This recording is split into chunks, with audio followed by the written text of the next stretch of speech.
Kali ini yang akan dipelajari adalah garis singgung persekutuan dalam dan garis singgung persekutuan luar. Terlebih dahulu harus dikenal dulu apa itu garis singgung. Jadi garis singgung itu adalah garis yang bisa dibilang melalui lingkaran tepat di satu titik. Jadi misalnya pada gambar di layar ini, pada gambarnya misalnya yang garis merah ini adalah garis singgung dari lingkaran yang kecil, juga merupakan garis singgung dari lingkaran besar.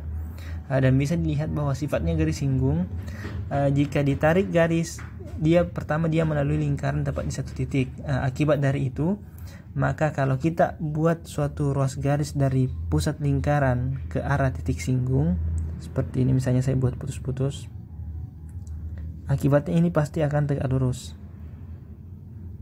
Garis singgung dengan yang garis dari pusat itu, ruas garis dari pusat pasti tegak lurus.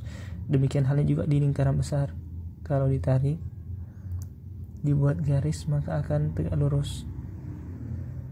Ini akibat dia memotong di satu titik saja, seperti itu. Jadi saya kira sudah jelas apa itu garis singgung. Baik, selanjutnya kita masuk ke bagian pertama terkait garis singgung persekutuan dalam. Garis singgung persekutuan dalam dapat dilihat di gambar. Yang dimaksud dengan garis singgung persekutuan dalam itu adalah ruas garis sebenarnya. Jadi kita definisikan, namakan garis singgung persekutuan dalam, tapi yang dimaksud adalah ruas garis. Dalam hal ini pada gambar adalah ruas garis PQ. Jadi PQ ini, ruas garis PQ inilah yang merupakan garis singgung persekutuan dalam.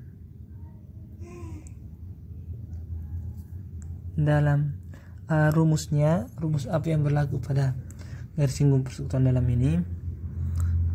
Rumusnya itu, pertama kita misalkan jari-jari lingkaran dengan pusat A itu sebagai, misalnya jari-jari lingkaran dengan pusat A itu sebagai misalnya adalah R. Kita pakai R kecil karena lingkarannya kebetulan lebih kecil, tapi itu sembarang saja sebenarnya. Kemudian misalkan juga jari-jari lingkaran yang besar dengan pusat B itu adalah R kapital. Kemudian yang ketiga, jarak pusat dua lingkaran kita misalkan sebagai, dalam hal ini adalah AB.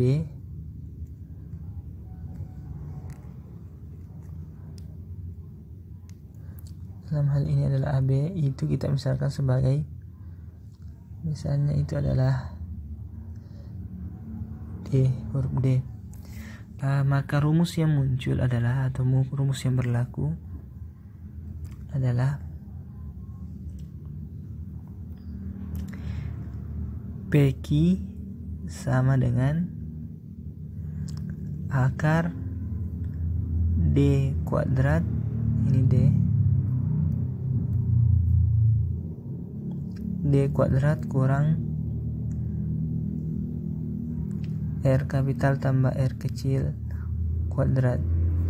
Kita akarkan seperti itu. Sekarang bagaimana cara membuktikan rumus tersebut? Kita coba pelajari buktinya.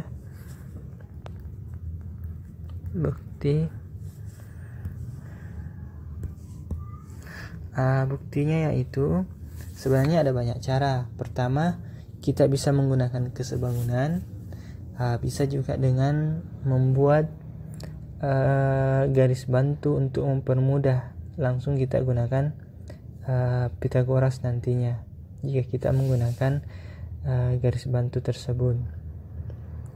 Kita mungkin lebih baiknya menggunakan yang mudah saja dengan garis bantu. Kalau ada mau menggunakan kesebangunan juga tidak masalah. Kesebangunan itu kita cukup perhatikan di bagian sini. Ini sudutnya bertolak belakang, maka pasti sama ukurannya. Kemudian yang ini berseberangan dalam, maka sama juga. Ini siku-siku berarti segitiga. Kalau kita namakan di sini O berarti segitiga. AOP sebangun dengan segitiga BOQ. Makanya berlaku nanti rumus perbandingan sehingga bisa ketemu hasilnya. Kemungkinan seperti itu kalau mau pakai kesebangunan, tapi bisa jadi juga Pythagoras saja cukup. Nah, sekarang kita mulai dengan menyelesaikannya dengan Pythagoras, sepertinya lebih mudah. Bagaimana caranya? Pertama kita akan buat garis bantu dari arah B ya, seperti ini. Sepertinya dari arah B. Kita buat yang warna ungu saja. Kita buat garis bantu dari arah B. Ini garisnya dari arah B, seperti itu, melewati ya dari arah B sampai ke sini. Kemudian berarti dari sini kita perpanjang. Jadi ini yang merah sejajar dengan yang ungu. Itu dibuat seperti itu, sejajar. Jadi ini sejajar dengan ini. Kemudian di sini buat juga siku-siku.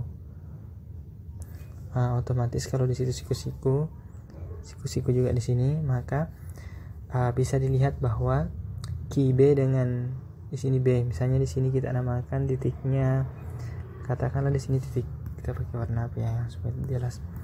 Misalkan di sini adalah titiknya adalah titik C misalnya. Bisa dilihat bahwa QB nanti dengan QC itu, QB dengan PC itu nanti sama ukurannya. Kalau saya pindahkan dulu PC nya supaya lebih jelas. Saya kira sudah jelas gambarnya seperti itu. Jadi kita buat garis yang melalui B yang sejajar dengan PQ. Kemudian itu diperhatikan nanti bahwa misalnya di sini C, di titik yang perpanjangan AP ke arah garis yang ungu ini, katakanlah di C, nanti PC nya itu segaris dengan AP. Jadi mereka segaris sehingga pasti PC sejajar dengan QB.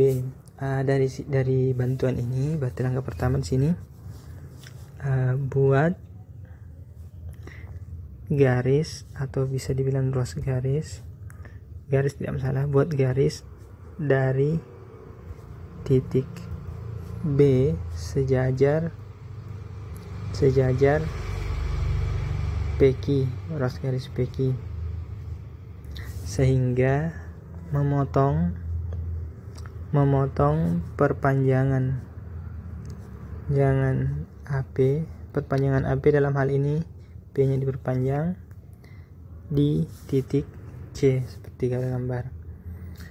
Setelah itu diperoleh bahwa pasti nanti PQ ini yang kita mau buktikan ukurannya sama dengan BC seperti itu. Selanjutnya kita bisa selesaikan dengan cara PQ-nya. Kita bisa selesaikan dengan cara pertama, kita perhatikan dengan Pythagoras kita peroleh bahwa AB kuadrat itu sama dengan ini. Perhatikan Pythagoras di segitiga ABC. AB kuadrat sama dengan BC kuadrat tambah AC kuadrat, seperti itu. Sekarang kita lihat pemisalannya. Pusat jari-jari lingkaran dengan pusat A itu R kecil. Berarti kalau di R kecil berarti nilainya di sini adalah R kecil. Sedangkan jari-jari yang besar itu R besar. Berarti di sini R besar, sini R besar. Sehingga dari situ kita bisa peroleh AB-nya tadi adalah, ukurannya AB tadi yang ini, dia adalah D. Berarti D kuadrat sama dengan BC adalah PQ tadi ya. Di sini BC adalah PQ, berarti PQ kuadrat tambah AC itu adalah R kecil ditambah R besar kuadrat. Kita tinggal menyelesaikan ini. Sini tinggal diselesaikan. Kalau kita selesaikan ini menjadi seperti ini. PQ kuadrat sama dengan D kuadrat kurang R tambah R kapital kuadrat. Sehingga dari sini kita peroleh bahwa PQ sama dengan akar D kuadrat kurang R tambah R kuadrat. Ini dikuadratkan seperti itu. Sampai di sini sudah terbukti.